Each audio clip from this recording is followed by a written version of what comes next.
இந்த பேச அழைக்கிறோம் சொன்னாலே ஒரு தேக்கமாக இருக்குது. ஏன்னா நான் பேசினாலே ப்ராப்ளம். ஒன்று எனக்கு ப்ராப்ளமும் மற்றவங்களுக்கும் ப்ராப்ளம். அது என்னன்னா, இப்போ ரஜினி அவருடைய கடந்த மாதங்களில் கொடுத்த அவருடைய செய்தி குறிப்புகள், ஏர்போர்ட்டோடைய இன்டர்வியூஸ், இது எல்லாமே வந்து அவர் நினைச்சதுக்கு மாறா வேறு ஒரு விஷயத்தை கிளப்பிருச்சு. அது வந்து ரஜினி அவர்களுக்கு உண்மையிலே அவர் மன வருத்தம் தான்.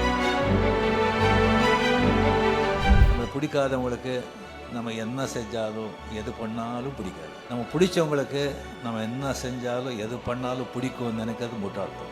நமக்கு பிடிச்சவங்க வந்து இது எப்படி நம்ம இதையும் அப்படி தான் பிடிச்சிக்குவாங்க, நம்ம எடுத்த முடிவு தான் அவங்களும் ஏற்றுக்குவாங்க அப்படிங்கிறத ரஜினி அவர்கள் நினச்சிருந்தார்.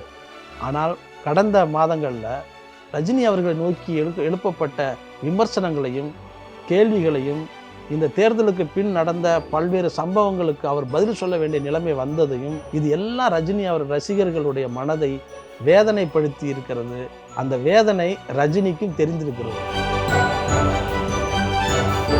இப்போ முதல் தடவையாக இந்த படத்துடைய ராஜ்கமல் ஃபிலிம்ஸ் தயாரிக்குது அப்படின்னு சொன்ன இந்த அறிவிப்பு வந்ததில் பிறகு வந்து ஒரு வேண்டாத விஷயங்கள்லாம் நடந்து போச்சு.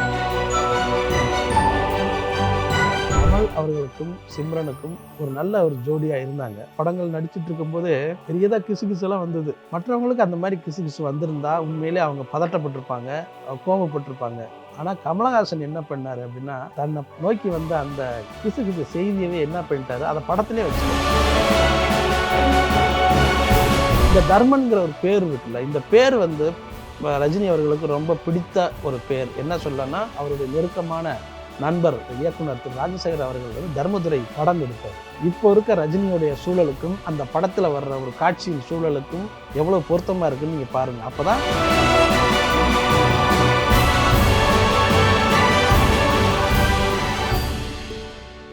வணக்கம் சார். இப்போ ரஜினி சார் நடிக்கிற தர்மன் படத்துடைய அறிவிப்பு வெளியாயிருக்கு. ஸோ வைப் எப்படி இருக்கு சார்? ரஜினிகாந்த் அவர்களுடைய ஒரு பெரிய பலமே என்ன அப்படின்னா, அவர் பேசினாலும் பரபரப்பாகும், அவரை பற்றி பேசினாலும் பரபரப்பாகும். அப்படி ஒரு பவர் வந்து ரஜினி அவர்களுக்கு மட்டும்தான் இருக்குது. ரஜினியோடைய படம் அறிவிப்பு அப்படின்னு சொல்லி ஒரு சஸ்பென்ஸ் தான், எல்லாமே சீக்கிரட்டாக நடந்திருக்கு. இந்த அறிவிப்பு, தர்மன் அறிவிப்பு வந்த உடனே மொத்த சோசியல் மீடியாவும் அப்படியே ரஜினி பக்கம் திரும்பிட்டாங்க. கிட்டத்தட்ட முதலமைச்சர் திரு விஜய் அவர்கள் வந்து நலத்திட்ட உதவிகள் வழங்கிக்கிட்டு இருக்கிற இந்த நேரத்தில் இந்த மொத்த மீடியாவும் அந்த நிகழ்ச்சியை வந்து ஃபோக்கஸ் பண்ணிகிட்டு இருந்தாங்க. ஆனால் ரஜினி அவர்கள் இந்த தர்மன் பட அறிவிப்பு போஸ்டர் வந்த உடனே மொத்த மீடியாவும் இப்போ இங்கே திரும்பிருச்சு, ரஜினி அவர்கள் பக்கம் திரும்பிடுச்சு. இதுதான் ரஜினியோட மிகப்பெரிய பலம். அவர் வந்து எவர் கிரீன் சூப்பர் ஸ்டார் இருக்கிறதுக்கு இந்த ஒரு செல்வாக்கு தான் முதல் காரணமாக இருந்திருக்கு. இந்த படம் வந்து ரஜினி ரசிகர்கள் மத்தியில் வந்து இந்த அறிவிப்பே வந்து பெரிய உற்சாகத்தை ஏற்படுத்தியிருக்கு அப்படிங்கிறத அவங்களுடைய சோசியல் மீடியா போஸ்டர்ஸ் இதெல்லாம் பார்த்தாலே நமக்கு தெரியும். இது வந்து இவ்வளோ நாளாக அவங்கள்ட்ட ஒரு பெரிய ஒரு சோர்வு இருந்தது. தலைவர் பக்கத்துலேருந்து ஒரு செய்தி வரல. ரெண்டாவது, அவரை பற்றின நெகட்டிவ் விஷயங்கள் வந்து நிறைய பரவிக்கிட்டு இருந்தது. இது எல்லாம் அவங்கள வந்து ஒரு பெரிய சோர்வு. என்னதான் இருந்தால் ரஜினி ரசிகர் மன்றத்தில் இருந்து விட்டு இப்போ வேறு கட்சிகளில் இருந்தாலுமே அவங்க எல்லாருமே இதை தலைவர் மேலே அவ்வளோ பிரியமாக வச்சுருப்பாங்க. அந்த பிரியத்தில் வந்து எல்லாரும் மன வருத்தப்பட்டே இருந்தாங்க. இந்த மாதிரி ஒரு பேட்டி சார் கொடுத்ததும், அதுக்கு ஆதவ் அர்ஜுனா சைட்லேருந்து வெளிவந்த அந்த கருத்துக்களும், இது எல்லாம் பெரிய வருத்தத்தை ஏற்படுத்தியிருந்தது. இந்த தர்மன் பட அறிவிப்பு வந்த நிமிஷத்துலேருந்து அவங்க எல்லாரும் மறுபடியும் பழைய ரஜினி ரசிகர்களாக மாறி அவங்க எல்லாம் உற்சாகமாக இருக்காங்க அப்படின்னு தான் நான் பார்க்குறேன். அப்படி ஒரு வைப் வந்து இந்த நெட் ஃபுல்லாக பரவி இருக்குது. அதாவது சோசியல் மீடியா முழுக்க வந்து பரவி இருக்கிறத நம்மளால் பார்க்க முடியும். இந்த பூஜை ஏன் சார் ரொம்ப சீக்கிரட்டாக நடந்திருக்கு? அது என்னன்னா, இப்போ ரஜினி அவருடைய கடந்த மாதங்களில் கொடுத்த அவருடைய செய்தி குறிப்புகள், ஏர்போர்ட்டோடைய இன்டர்வியூஸ், இது எல்லாமே வந்து அவர் நினைச்சதுக்கு மாறா வேறு ஒரு விஷயத்தை கிளப்பிருச்சு. அது வந்து ரஜினி அவர்களுக்கு உண்மையிலே அவர் மன வருத்தம் தான். அவர் இயல்பாக எப்போவுமே இந்த வெளியே ஒன்று வச்சுக்கிட்டு பேசக்கூடிய ஆள் கிடையாது. அவர் அந்த ஒரு இயல்பான விஷயத்தை வந்து பேசின அந்த இது வந்து ரஜினி ரசிகர்களுக்கு சில பேருக்கே வந்து அது வந்து தலைவர் இந்த நேரத்தில் பேசியிருக்க வேண்டாமே அப்படிங்கிறத கூட போட்டிருந்தாங்க. இதை வந்து அப்படியே கடந்து போயிருக்கலாமோ அப்படிங்கிற மாதிரி அவங்க வந்து பதிவு போட்டிருந்தாங்க.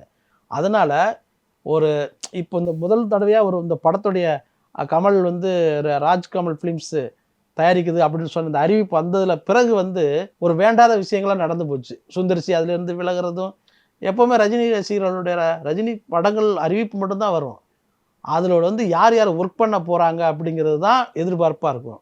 ஆனால் முதல் முறையாக அவர் வந்து வெளியில் போனது அப்படிங்கிறது வந்து அது பெரிய ஒரு அப்செட்டை ஏற்படுத்தினது. ஆனால் அது ஒரு வாரம் இருந்தது.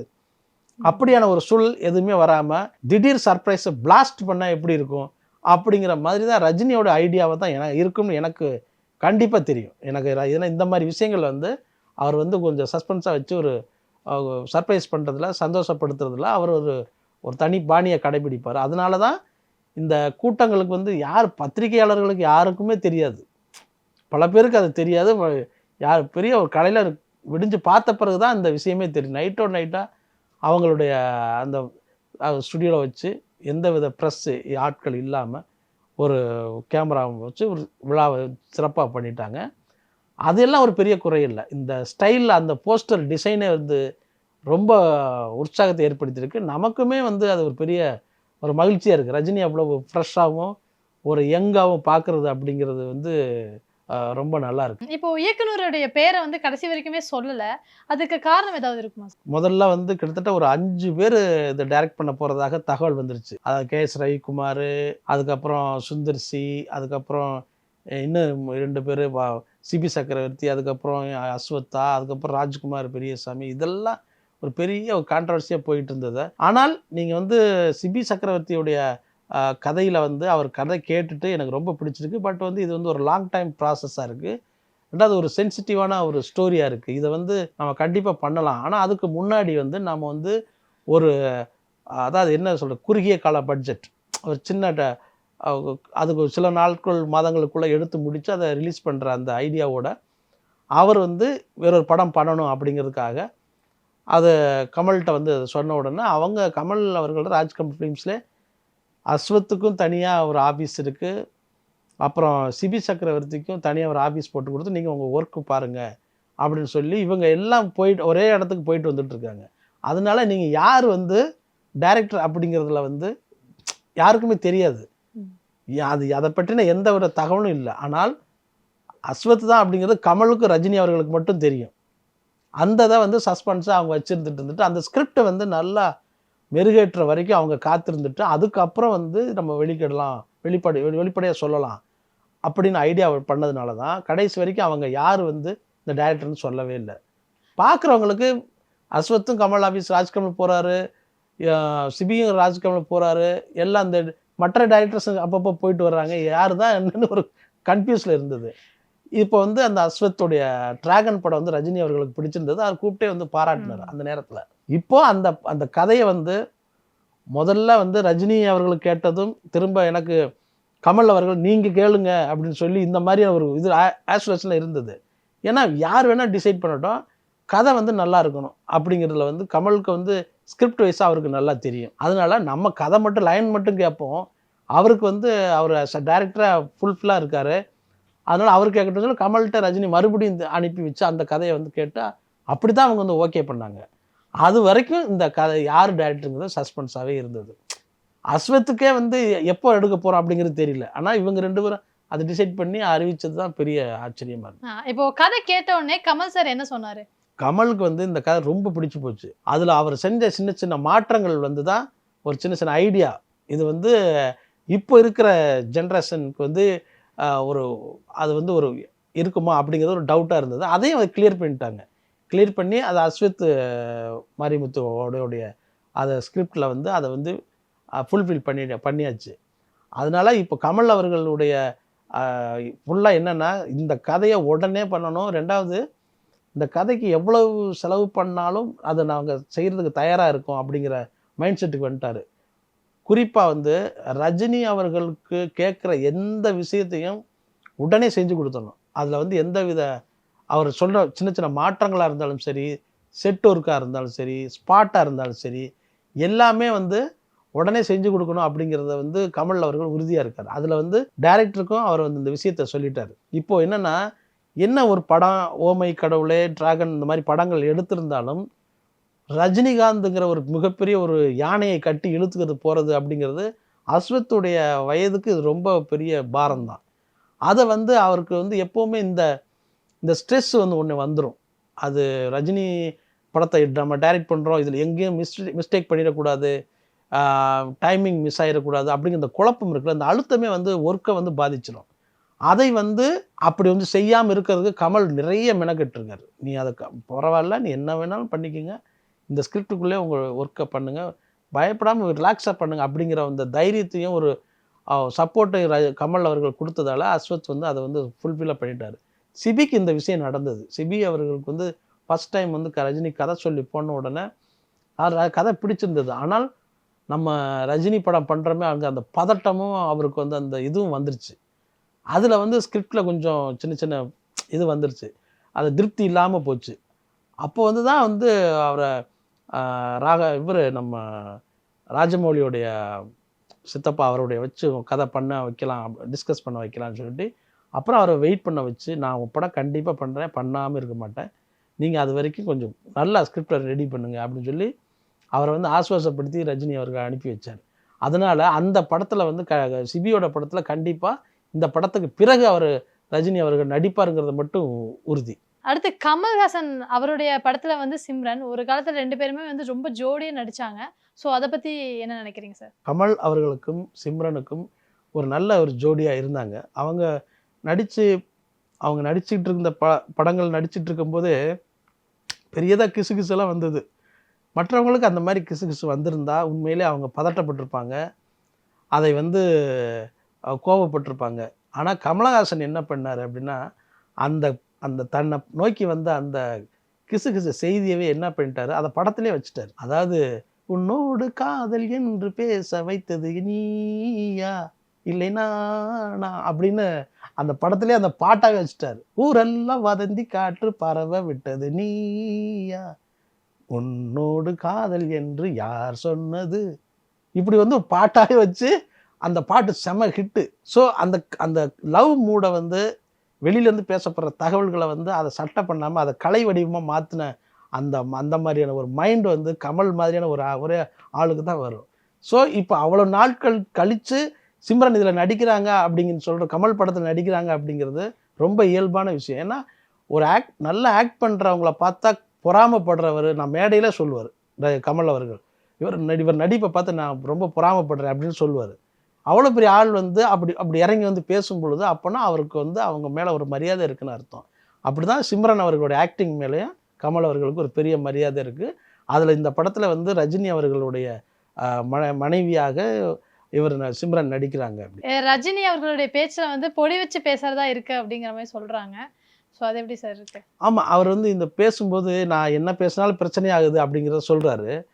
அதில் வந்து இந்த பேச்சுலேயும் அவர் வந்து பேசுனது இயல்பாக வந்து வெளியில் வந்துருச்சு. எப்படி அப்படின்னா, நம்மளை பிடிச்சவங்களுக்கு நம்ம செய்கிறது எல்லாமே பிடிக்கும் அப்படின்னு நாம் நினச்சா அது எவ்வளோ பெரிய முட்டாள்தனம் அப்படிங்கிறத நான் தெரிஞ்சுக்கிட்டேன் அப்படின்னு சொன்னார்ல. ஏன்னா கடந்த காலங்களில் வந்து கடந்த மாதங்கள் முழுக்க ரஜினி அவர்களை சுற்றியே கடந்த ஆண்டுகளில் வந்து அரசியல் இருந்துக்கிட்டே இருந்தது. அப்போது ரஜினி ரசிகர்கள் எல்லாம் வந்து ஒரு மூடுக்கு செட் ஆகிட்டாங்க. ரஜினியை நேசிக்கக்கூடியவர்கள் என்ன பண்ணுறாங்க, உங்களுக்கு அரசியல் சரி வராது, நீங்கள் அரசியலில் இறங்க வேண்டாம் அப்படிங்கிற மாதிரி சொல்லியிருக்காங்க. ஏன்னா நீங்கள் ரொம்ப வெளிப்படையாக பேசுகிறவர், நீங்கள் உங்களுக்கு வந்து யாருடைய பிடியிலும் நீங்கள் வந்து சிக்காமல் இருக்கணும், நீங்கள் அப்படிலாம் உங்களை வந்து யாரும் ஆட்டி வைக்கக்கூடாது அப்படிங்கிறதெல்லாம் நிறையா அட்வைஸாக அவங்க வந்து சொல்லியிருக்காங்க.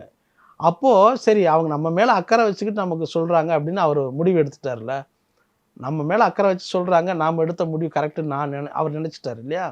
ஆனால் நமக்கு பிடிச்சவங்க வந்து இது எப்படி நம்ம இதையும் அப்படி தான் பிடிச்சிக்குவாங்க, நம்ம எடுத்த முடிவு தான் அவங்களும் ஏற்றுக்குவாங்க அப்படிங்கிறத ரஜினி அவர்கள் நினச்சிருந்தார். ஆனால் ரஜினி ரசிகர்கள் வந்து அவங்க மன வேதனை அடைஞ்சிருக்காங்க அப்படிங்கிறத இதை நம்ம பார்க்கணும். கடந்த மாதங்களில் ரஜினி அவர்களை நோக்கி எழுப்பப்பட்ட விமர்சனங்களையும் கேள்விகளையும், இந்த தேர்தலுக்கு பின் நடந்த பல்வேறு சம்பவங்களுக்கு அவர் பதில் சொல்ல வேண்டிய நிலைமை வந்ததையும், இது எல்லாம் ரஜினி அவர் ரசிகர்களுடைய மனதை வேதனைப்படுத்தி இருக்கிறது. அந்த வேதனை ரஜினிக்கும் தெரிந்திருக்கிறது. அதுதான் இந்த பேச்சில் வந்து நாம் தெரிஞ்சுக்க வேண்டியது. ஒரு தலைவன் என்பவன் தன்னுடைய தொண்டர்கள் அவர் அரசியலுக்கு வர்றாரோ வராமல் போகிறாரோ, தன்னை நம்பி ஒரு கூட்டம் இருக்குது, அந்த கூட்டத்துக்கு வந்து என்ன மனநிலை இருக்காங்க அப்படிங்கிறத தெரிஞ்சுக்கணும். அதை ரஜினி அவர்கள் தெரிஞ்சுக்கிட்டார். நமக்கு பிரியமானவர்கள் நாம் எடுக்கிற எல்லா முடிவையும் அக்செப்ட் பண்ணிப்பாங்க அப்படின்னு நாம் நினச்சிருக்கக்கூடாது. நான் வந்து அரசியலுக்கு வராமல் நான் வரக்கூடாது அப்படின்னு நினச்சதை அவங்க எல்லாம் ஏற்றுக்கிட்டு இருப்பாங்க நான் நினச்சேன். ஆனால் யாரும் ஏற்றுக்கல. அந்த மனசு இப்போ தான் எனக்கு தெரிஞ்சிருக்கு அப்படின்னு சொல்கிறேன்.